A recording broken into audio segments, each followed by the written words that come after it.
Welcome to this week in the world of wrestling. Welcome to TWitWoW, the best wrestling podcast made for wrestling fans, by wrestling fans, on the web today.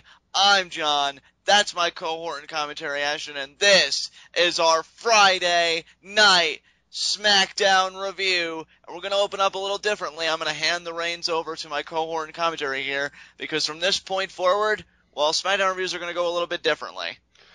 Yeah, ladies and gentlemen, that may end up being the last time that you ever hear John saying that this is our Friday night Smackdown review, because we have made a consensus decision between the two of us that between two main elements. First of all, I, on a personal level, I'm not going to put this on John because he has nothing to do with this, just I, on a personal level, am getting burnt out on watching wrestling every week. And it's not that I want to stop watching, it's just that I want to watch less. And in my opinion, and John did agree with this, if we're going to cut anything out of our TWitWoW rotation, SmackDown makes the most sense. So what we are going to do from here on out, starting not this coming Monday, but the Monday after that, is we are going to be reviewing SmackDown very, very briefly. As in, like, I'm literally just going to talk about things that happened on SmackDown that didn't happen on Raw, and maybe, like, whatever really entertaining segments happened on SmackDown that you want to check out if you didn't get to see them on our Monday Night Raw episodes of TWitWoW. And the second primary reason behind this is because SmackDown not being live, neither one of us feels any major obligation to get this out as quickly as possible like we have been. We have been recording at between 10 and 10:30, and I usually try and get our episodes of SmackDown TWitWoW up between like 10:30, 1 o'clock in the morning, or 12:30 and 1 o'clock in the morning, I should say. So rather than doing the whole we need to rush to get these up because it's a time-sensitive thing, we're just going to treat SmackDown what it is. It's a taped show. It's the B show, if that, and we are going to watch Raw the following Monday, and anything that happens on Raw that also happened on SmackDown, which I'm expecting to be about half the frickin' show, we just aren't even going to bring up from SmackDown. So we're just going to talk about things that happened on SmackDown that were unique to it, that made it stand out from Raw. So we're probably only going to have like 15 minutes worth of SmackDown discussion on Monday nights. But from here on out, yeah, that's how it's going to go. We're going to have Monday night episodes of TWitWoW that's going to discuss Raw, and every now and then we'll throw a little bit in there just about SmackDown if something happened on SmackDown that's noteworthy. And of course, we are going to continue every Thursday night to talk about NXT. That's going to cut my personal wrestling consumption down from 6 to 4 hours, which I think is a significantly more acceptable level. Honestly, that's the level that it was before we started doing this whole 3 hours of Monday Night Raw plus an hour of NXT plus 2 hours of SmackDown. Back then, it was just 2 hours of Raw, 2 hours of SmackDown. It was 4 hours back then, and that was acceptable. So now I think that 3 hours of Raw and 1 hour of NXT will be acceptable as well. So that's all that I wanted to get out of the way. John and I are just going to make that little bit of a tweak. Obviously, we can't do that this week because we wanted to get the word out that it was happening this week. So we are going to do our regular SmackDown review tonight and our regular Monday Night Raw review next week. But don't expect anything next Friday, and we will talk about next week's SmackDown on the following Raw. Sounds great. I have nothing to add to that. So with that said, let's get right into our first segment, Heat of the Night. And you know what? Because normally I would have opened up my intro talking about how I felt very quickly about SmackDown. And really my sentiments were that it was just kind of there. So as such, it didn't really aggravate me. So logically speaking, I really don't have any Heats of the Night tonight. My Heat of the Night is something that I've said more than once, multiple times in the past, all the same thing. JBL's commentary was absolutely obnoxious tonight. He was making me miserable. I actually had to mute my TV just to be able to get through this episode of SmackDown. I don't blame you. It's the same trite commentary. It really doesn't offer anything new to any angles going on. I don't think it offers anything new to the villains that have, garnered his support and this and that. I mean, I think being a heel commentator is a very difficult job because I think commentators, it's hard for them to have a personality in general because your job really is supposed to be to call the match, relay it to the television audience. So, I don't lay it entirely on JBL. I know it isn't easy, but, I mean, you're out there. You're in the role. Just work on it a bit. I think my last criticism of Bradshaw was that he needs to scale it back a bit. And, boy, would I say that again for tonight's episode. I mean, everything that Cole said, like, he was all over, and he wasn't even all over it in an intelligent way. I don't know. I'm just and I think that honestly, dude, here's the thing. The ironic thing here is he said something that honestly on a weird day for me, I would probably say, but it just got under my skin so much tonight. My tripping point tonight, the point that I said, okay, I threw my hands up in the air and said I couldn't do this anymore and I muted my TV. Cole is about to say something. I don't even remember who it was about, but Cole said he's just a pompous, and then he paused for like 5 seconds and JBL's, oh, well, it's just a pompous. I was like, really, JBL? And that was it. I threw my hands in the air. I'm done with this. Mute. And, you know, you don't know how much of it is Cole, like, playing the babyface character, you know, constantly having to defend himself to his, you know, heel partner. But he does come off at times, like, to me, genuinely annoyed with JBL. I don't know, again, if that's a character, if that's just Michael Cole, like, sheesh, enough. Can we just, you know, do the match? But, dude, if somebody would have told me 3 years ago that 3 years from now, obviously being today, Michael Cole would be the best commentator that the WWE uses on its main shows, I would have slapped him in the face. I probably would have joined you there. I mean, really, I have no problem with Cole. The only reason I had a problem with him in a heel role was because I'm just firmly against commentators having, you know, really fully fledged characters, or at least characters that get more fleshed out than they should behind an announce desk. Always been against that. That's why I never understood why Jim Ross turned heel in early WWF. That never made any sense to me either. I thought it was stupid. Do you think you're better than me, boy? Even though him low-blowing Michael Cole was hilarious, admittedly. I've never had a problem with him. In fact, him and Taz, like, oh, those are the golden age. Jim Ross and Jerry Lawler on one side when Jerry Lawler could still hold his own. And see, that's the thing. other, yeah. I was confused earlier because you said, yeah, being a heel commentator is so hard, and all I could think of was Lawler pulled it off, and I think that he's proven throughout the years that he's not exactly an exceptional commentator. Yeah.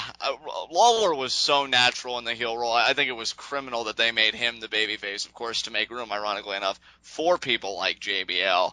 I don't know, he's so great at being a heel performer, but I think a heel commentator is a whole different animal, and it's just, I think he tries to make the worlds collide too much, and it just comes off as really annoying me for the overall product, if I'm being honest.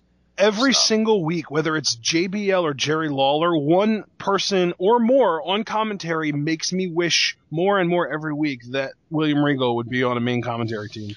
Yeah, I mean, I can't even say as much as I would love to, don't get me wrong, because he's like my favorite announcer ever, but it's not even like me saying, oh, I wish we had Jim Ross back, because we don't need him. I mean, we have great voices on NXT. I mean, William Regal especially. And plus, I feel like at this point, JR is so out of touch, both with wrestling in general and specifically with the product today, that I don't think he would even be that good anymore. I could see that contention. Because, you know, a lot of the statements that he makes, there does seem to be a disconnect. He himself has admitted to being a disconnect with him and the modern day product, that he is out of touch, which I think it takes a big man to do that, so hats off to him. But that's just my point, though. We wouldn't even need a voice like that because we have Renee, who I do hope one day gets on one of the main shows. She's slowly inching up the ladder. She's on Superstars currently. I'd say within another year or two, you definitely see her on SmackDown or Raw. I think WWE really knows what they have in a television personality with Renee Young. Right. William Regal especially. I mean, my God, hearing that man commentate, in fact, it's funny. I went back the other day and I watched the promo he cut on Cesaro before their match on NXT. And this guy is just so good. And he carries it over into his commentary at putting people over, at talking about the match, about, you know, relaying the story that's going on in the match to the and actually audience. calling moves. I mean, he's exceptional. Like, if I did want a replacement for Jim Ross and I wanted that feeling of Jim Ross-esque commentary, William Regal is the closest representative of that. He's just so good. And even Jason Alpert, aka, you know, Tenzai, doing commentary now, I don't even think he's half bad, to be honest. I like him. So, you know, you got voices there that you can use. Dude, Tom Phillips. Yeah, Tom Phillips so much better than Rich Brennan. Oh my God. So yeah, we have. And Tom Phillips even has a personality. He's hilarious on Ryback's old WWE app segments. He really is. He flows with them so well. It's awesome. You know, Ryback was talking about having a manager. It would be hilarious if it was Tom Phillips. Okay, so since we're delving into the realm of fantasy here, I'm going to go ahead and say it right now. I think that we should have on SmackDown, 2-person commentary, Tom Phillips, Renee Young. Boom, right there. Play-by-play color. And then on Monday Night Raw, you can keep Lawler until he wants to retire, Cole, and William Regal. See, that is a trio that I think could work very well off of each other. Because the thing is that Regal has a very well-mannered temperament. And that's another problem that I have with JBL. Like, and I know it's not his fault. He's a troll. He says things for no other purpose than to get a reaction out of Cole. He's a troll, and he's very aggressive in his commentary. You know, it's not just simply making a point, but there's a means It's in not, which he makes it's a point. not just, AJ is such a good Divas champion, Mogul. It's, AJ's awesome, Mogul. Why are you so dumb? Yeah, exactly. Whereas with Regal and Lawler, especially if they could get all their personalities attuned to each other on commentary, I could see, you know, entertaining discussions taking place. Well, why would you say that Paige is bad for, you know, doing what she did to AJ tonight? Well, because, you know, there's a certain amount of integrity of being a champion, you know, but in a nice, firm, but contentious tone. You know, that's what I'm looking for, not for a guy to shout down another guy. So. You're so stupid, Mogul, talking about your black helicopters. Don't tell people we fish together, Josh. I don't want people thinking we associate with each other. All right, let's go on to the next segment. All right, yeah, we formal review. And how do we open this show up? With a match, actually. We opened this show with Jack Swagger coming out, and he had a match with Cesaro, which he won clean, which I don't know if I like that, but it wasn't really worth heat of the night. I don't have a problem that he won clean because he has the face turn and he's the one that's in a program right now. Despite the fact that Cesaro has had killer matches lately, he doesn't really have a formal storyline going on. So I didn't mind Swagger winning. I think what perturbed me a little bit, Ashton, but like you, I felt like it would have been so petty to make it a heat of the night. I didn't like how quickly Cesaro tapped out to the Patriot Act. I guess in one way it makes Swagger look like a beast, because his submission hold is just like, once you get caught in it, I mean, the pain is just too agonizing, too excruciating to escape. But I think at least a little bit more resistance, maybe even to the point of forcing Jack Swagger to grapevine the leg, like Kurt Angle used to do. Yeah, but Swagger never does that, ever. That's true. That's a Kurt Angle thing. Yeah, I just wish that, I don't know, Cesaro would have put up a little bit more of a fight. That the tap out seemed to come a little bit too instantaneously after the hold was applied. So that was my only contention. Yeah, but nothing really to talk about here. Just Swagger wins in a match that had no repercussions whatsoever. There you go. After the match, Lana comes out, you know, with Rusev. They pretty much lay down the gauntlet. It turns out the rumors were true. She issues a challenge for a flag match. Which is another match that has no repercussions whatsoever. Exactly. You know, I mean, see, I don't know. Maybe this is just me having my fantasy booking side really take over tonight, and if there are those of you that think so, I do sincerely apologize. But, you know, considering that, you know, all of this discussion is rolling around, you know, America's weak, America this, America that, you know, America, or as we also like to say jokingly, America. It'd be nice if somehow maybe, you know, number one contendership for the United States Championship was involved, or it had U.S. title implications, you know. I mean, just lay it all out there. Funny thing, Ashton, Sheamus. Sheamus, I read that when he recovers from his flu, he may just have that program with Rusev after all, so I'm even more confident that they may face off at Night of Champions. But that's, honestly, wasn't that your initial prediction, too? You said that he would have another match with Swagger at SummerSlam and then start a program with Sheamus at Night of Champions. Isn't that what you said? Yeah. Good call, bro. So we'll see what happens. If it comes through, I will feel very proud of myself because finally my record's starting to teeter over to the other side. Hey, Puitov World Champion. Speaks for itself. Yeah, the Puitov miracle. But as far as this flag match action, get back on that note, bring it full circle. You know what I felt about this match when I heard it was a rumor. I was not enthusiastic about it at all. I wanted to see another physical contest between these two. Because here's the thing, and I'm just going to say this right now. I normally don't like to get into discussions like this because I always like to save everything for our preview and predictions videos. But I feel like this match is solely to protect both guys and it, you know, give Swagger the win without having Rusev pin or submit. But then what's the glory in that? I think the real inspiration, if you're into this angle and you're buying into all the Zeb Coulter rhetoric, is toppling the behemoth, you know, toppling the monster representing Russia. If he just manages to claim his flag before Rusev claims his, I mean, yeah, that's a victory, but what does that really do for either guy? You know, it wasn't a matter of physical superiority or this, that, or the other.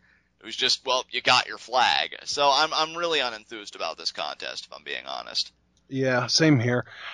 Up next, we had Randy Orton come out, talks about why he attacked Roman Reigns, dares Reigns to face him at SummerSlam, and he's going to put him down for good.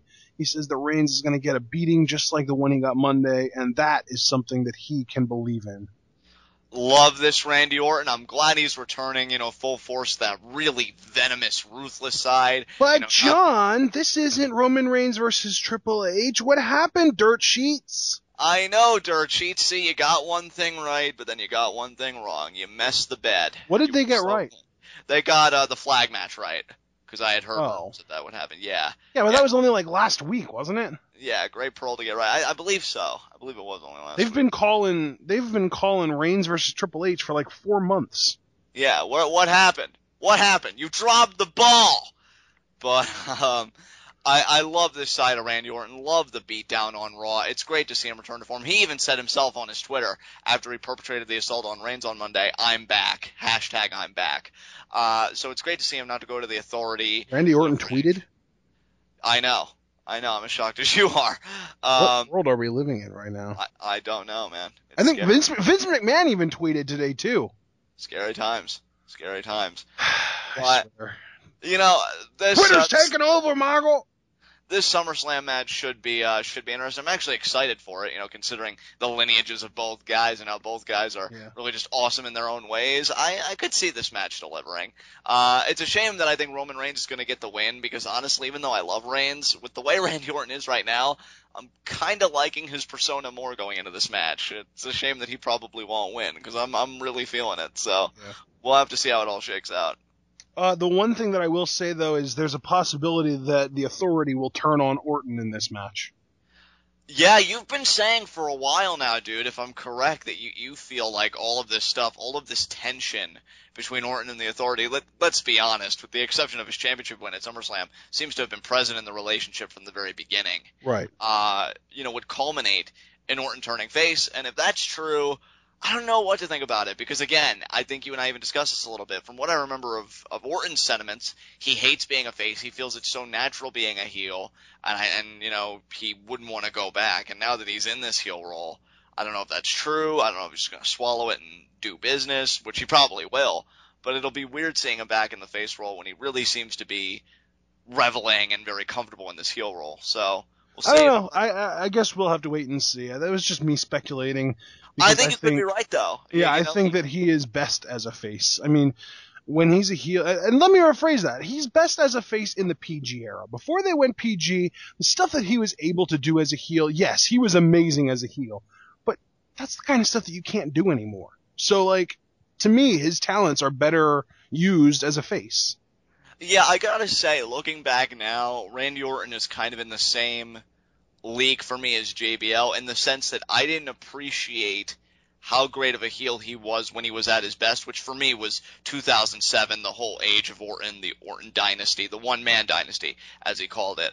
That was some really good stuff.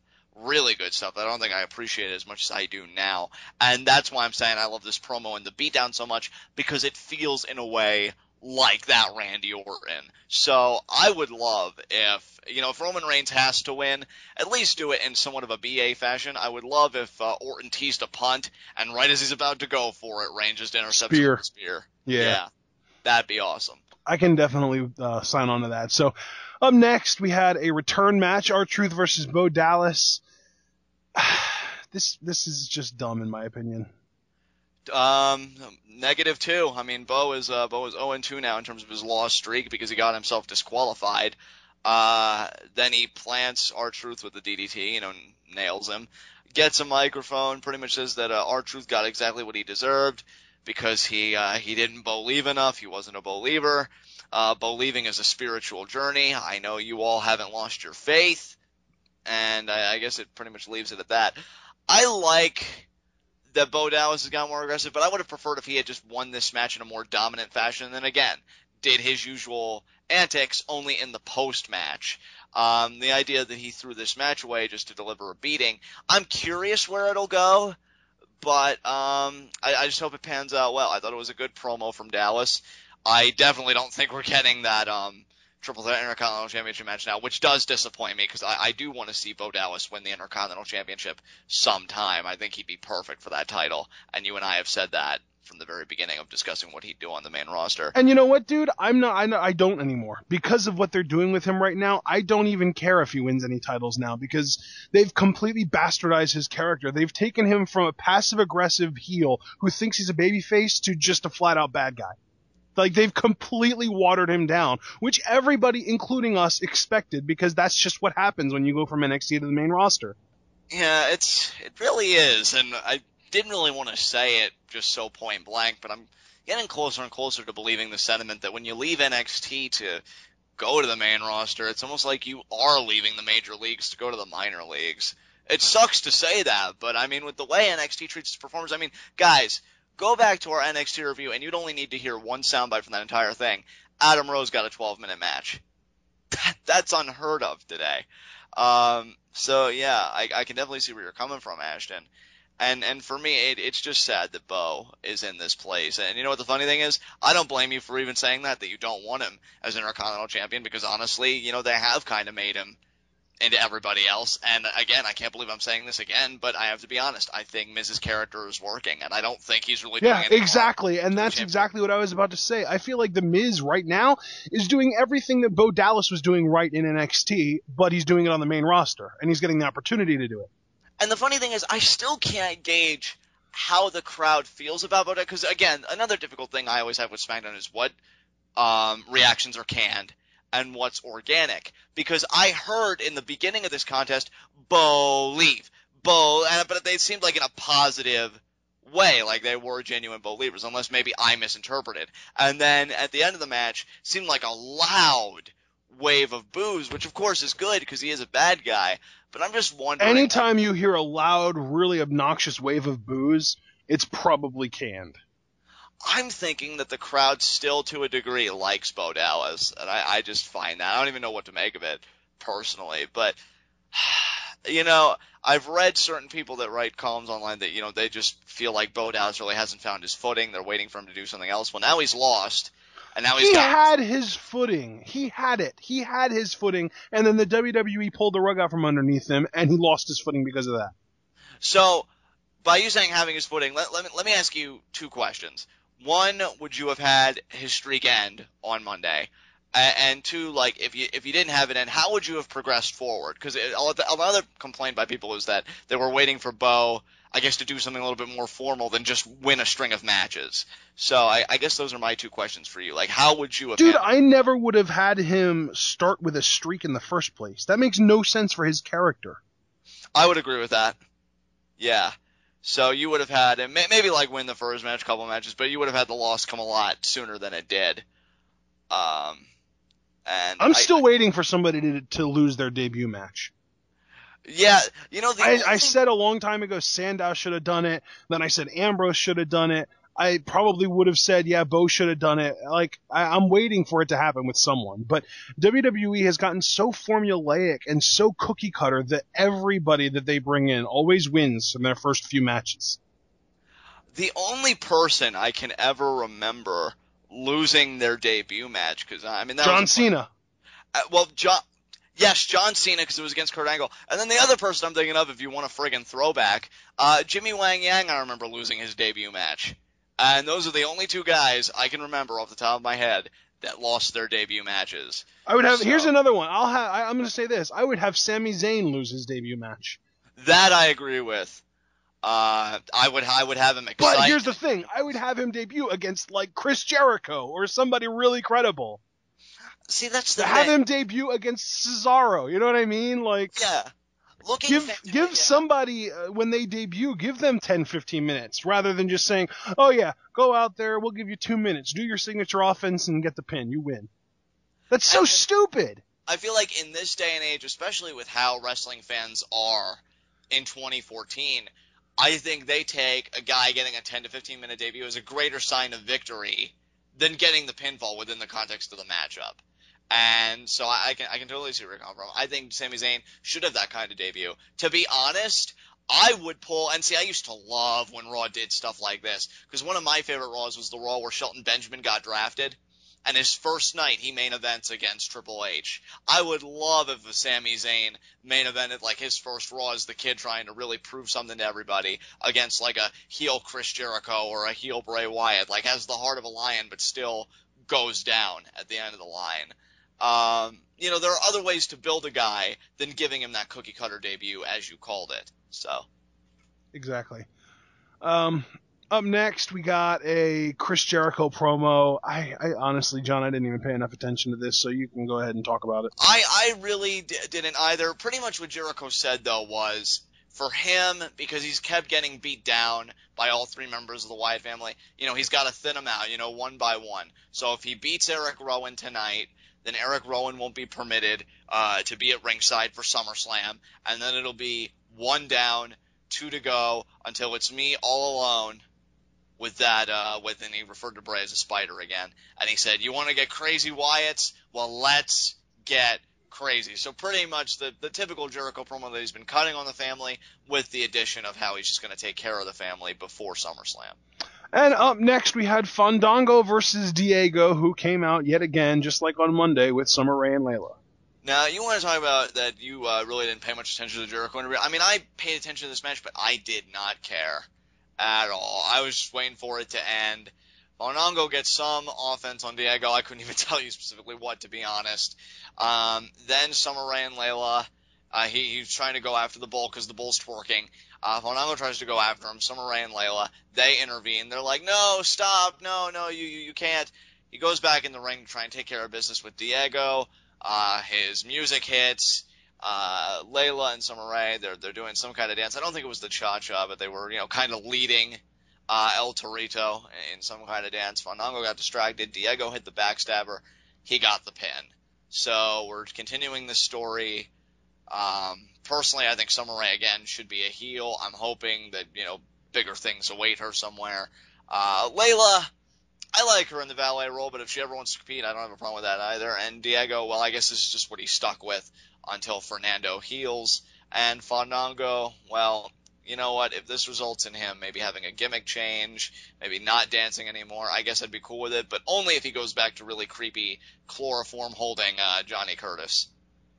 So. Since when, John, this is an honest question. This isn't me trying to stump you. This is just me trying to remember and failing. So yeah. Tell me, has there ever, and when I say ever, I don't mean like literally ever, because I know obviously there's got to be at least one example of it, but what was the most recent example that you can think of somebody being in an angle and an angle causing them to have a character change?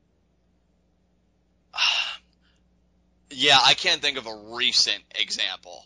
It doesn't have to be within the last couple of years. What's the most recent example? The most recent example that I can call to mind, I guess, would be the Randy Orton-Cody Rhodes feud that ended with Randy Orton breaking Cody Rhodes' mask. So then he just, goes on and he's no longer this tortured, soul of a man thing. And he said he just became a very confident, very dominant Intercontinental Champion. So that's the last, because he pretty much retired that character, which I guess would imply a character change. But that's the most immediate I can think of. Okay. So that was what, 3-4 years ago? I'd say 3. I want to say it was 2011. Man, it just does not happen very often, does it?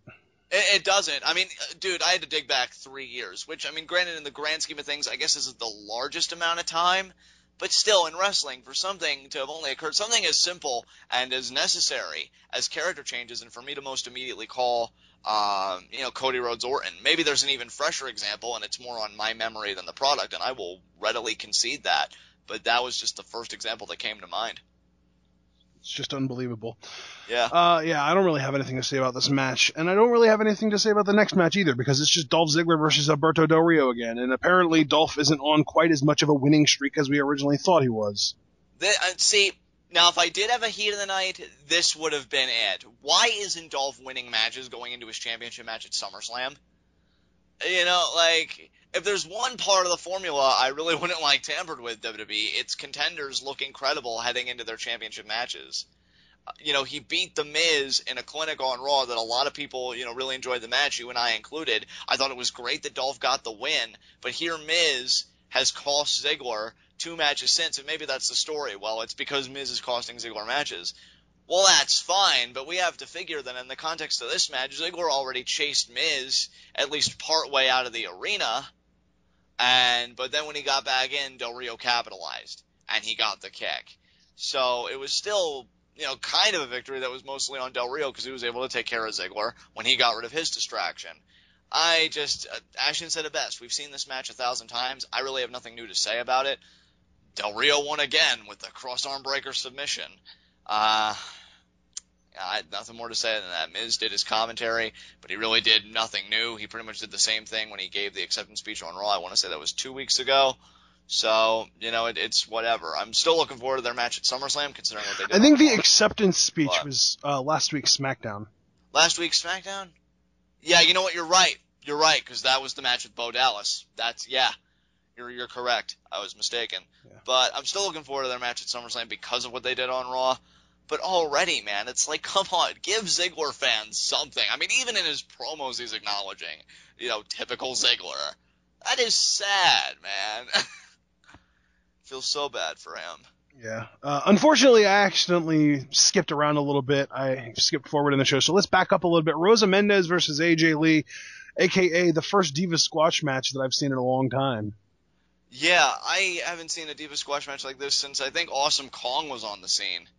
Yeah, really. Or Karma, as she was known then. But, yeah, pretty much all this match was, I think virtually verbatim, is Rosa shoves AJ, says, you think you deserve the spotlight, I deserve a title shot, tries to get offense, AJ reverses it, pretty much locks in the Black Widow tap out. Yeah. That was the matchup. Well, really, I mean, the real prominent thing that went on here was the post-match, because AJ is on her way up the ramp, and she gets blindsided by Paige. So Paige, I mean, this legitimately did look pretty brutal. Yeah, she pushes AJ off the stage very aggressively, and AJ really took the bump marvelously. It looked nasty. Yeah. And AJ is it made more sense than when she was with Dolph Ziggler than when she was with anybody else, because they are like parallels in their separate universes. Absolutely. And I loved how Paige reacted to this, because she says, AJ, I still love you. I still love you. You're still my friend. And then I love even more, I even chuckled a little bit when she sees, all the people coming out to tend to AJ, and she's like, she's fine. Yeah. She's fine. Or it's wow. Okay. So, I don't really know what to think about the feud taking this direction, where it seems like Paige herself has almost come to a little unhinged. Either that, or she's very devious when it comes to playing mind games, and she's just in control of all the cards. But either way, I am enjoying this program. I look very much forward to what they can do together at SummerSlam. So, absolutely. Up next, we had the 2-on-1 handicap match, Kane and Rollins versus Ambrose. 0 consequences because it ends in a no contest. Yeah, if there's one credit I had to give this match, I loved the psychology of Rollins never really allowing Ambrose to get to him. I felt like that played up the feud very well, because I've gotten to a point where Ambrose has been on the beatdown, on the receiving end of a beating so much in this program, I am just dying for these two to have their one-on-one match and for Ambrose to get his hands on Rollins. So the program is succeeding in that endeavor, because I am just waiting for Ambrose to get his comeuppance. But as you said, it's no consequences because Ambrose once again throws the match away, which I don't have a problem with because it's consistent with his character. He doesn't seem like a guy that cares about winning or losing. He has an objective, and that's really all that he thinks about. Whatever it is, he's going to attain it by any means necessary, even if it means throwing a match out. And he does get one chair shot across the back of Rollins, but Rollins pretty soon heads for the hills. So it'll be interesting to see if their match at SummerSlam gets some kind of stipulation added to it. I would love to see that happen. But we'll have to wait and see. And then Ambrose pretty much finishes off Kane with the chair, sends him on the outside. Ambrose stands tall for a change. It was nice to see.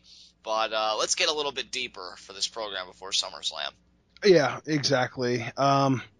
They're doing a great job of just making people want to see Ambrose get his hands on Rollins, which is exactly what you just said you did. So it's working, is what it comes down to, is it's working.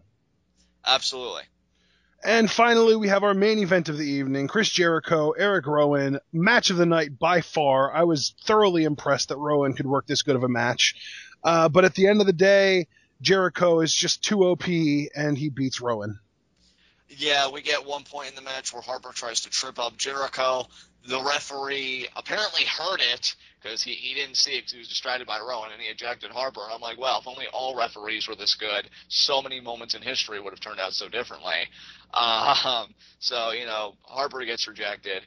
And, they have a great back and forth, these two. I enjoyed the match. I feel like Rowan's power offense was a great compliment to Jericho's aerial and technical styling. Dude, I absolutely love what Jericho has been doing in the ring on this run because, no matter who you put him against, he is able to adapt his style to be, the perfect, not even parallel, but the perfect complement to whoever he's going up against. Because, with Rowan, he didn't even try to do any, power. He didn't go for any power bombs. He didn't go for any power offense whatsoever.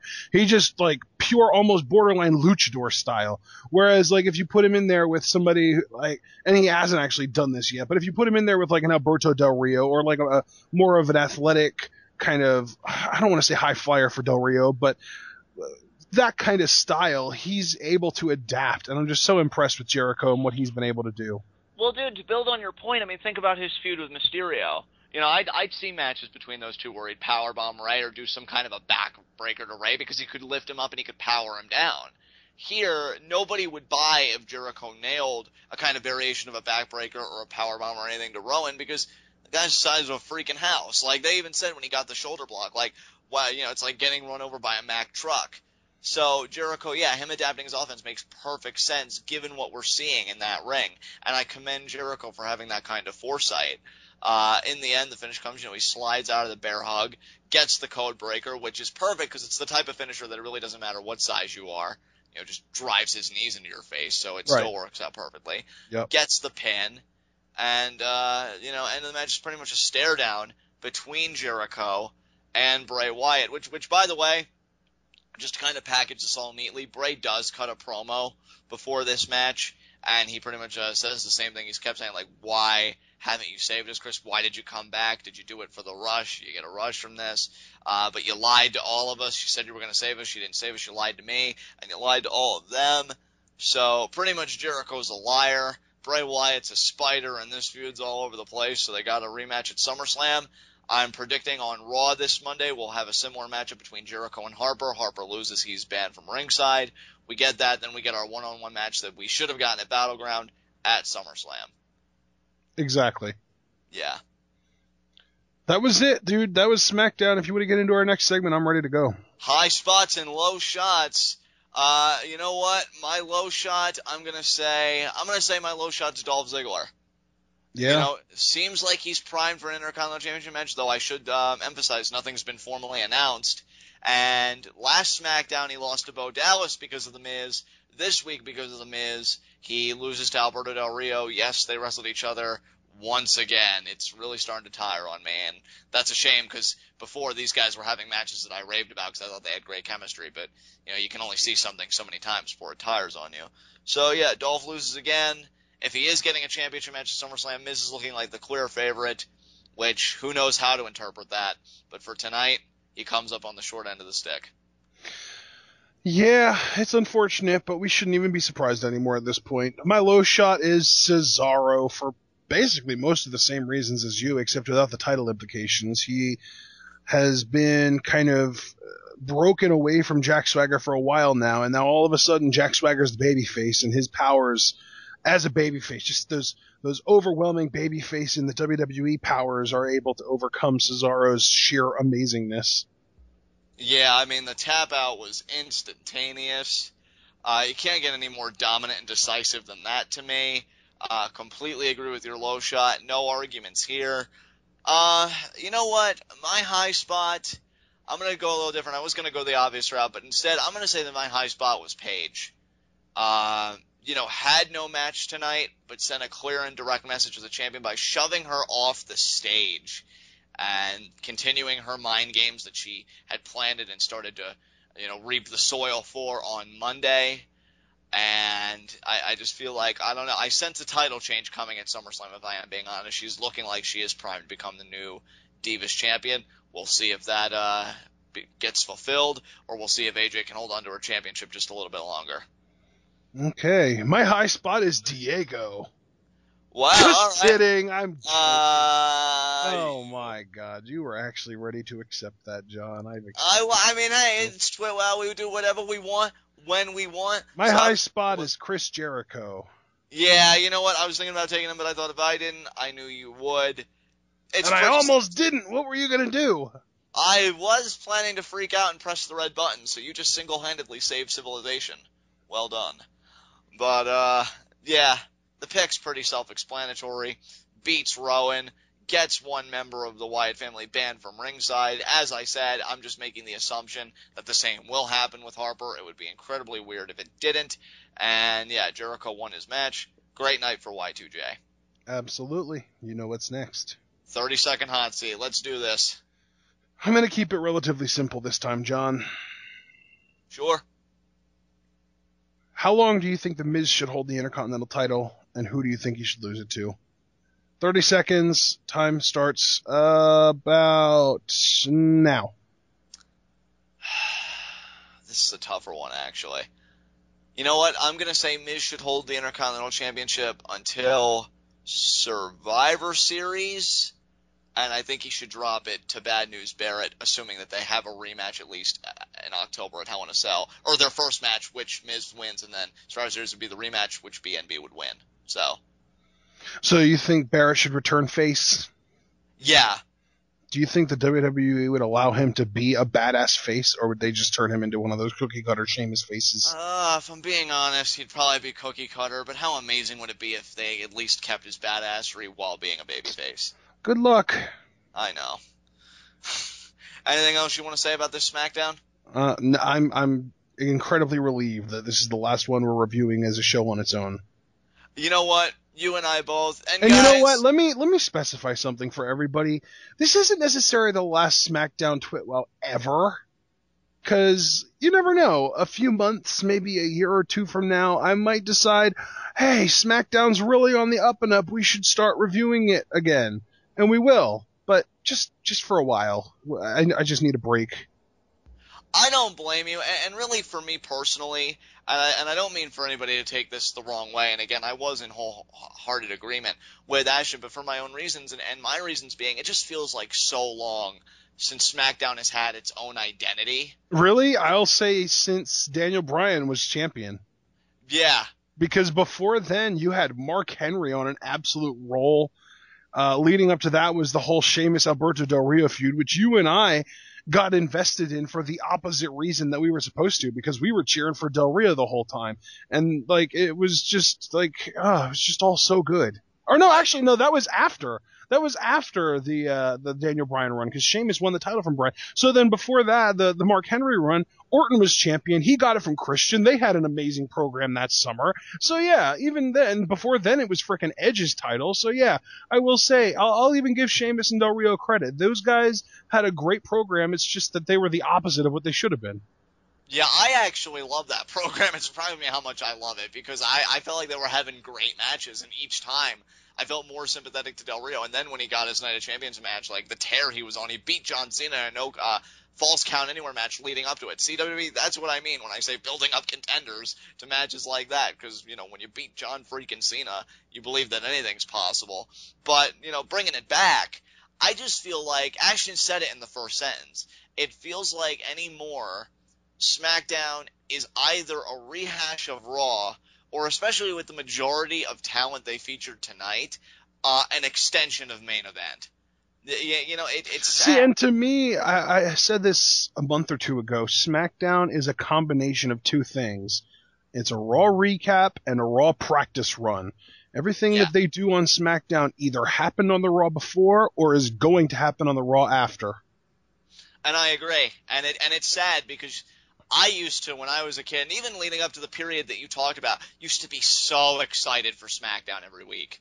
Because, again, it had its own identity. It had a great roster. It felt like, because Vince had this, philosophy of internal competition, Raw and SmackDown being legitimate competitors to each other, it felt like a legitimate competitor. Now, it just kind of feels like it's piggybacking Raw in the sense that, don't worry, I'll remind everybody that what happened on your program, and we'll carry you over into the next week. It's sad. So I think this is actually a good move for us, because until SmackDown ups its game, which I think would certainly coincide with Ashton's sense of burnout and just my sense of really apathy to the whole program, this is the best structure for it, because you guys still get to hear us talk about it, just not in the same extensive structure that you're used to. So, with that said, Ashton, if you don't have anything else to say about this show, I will close this out.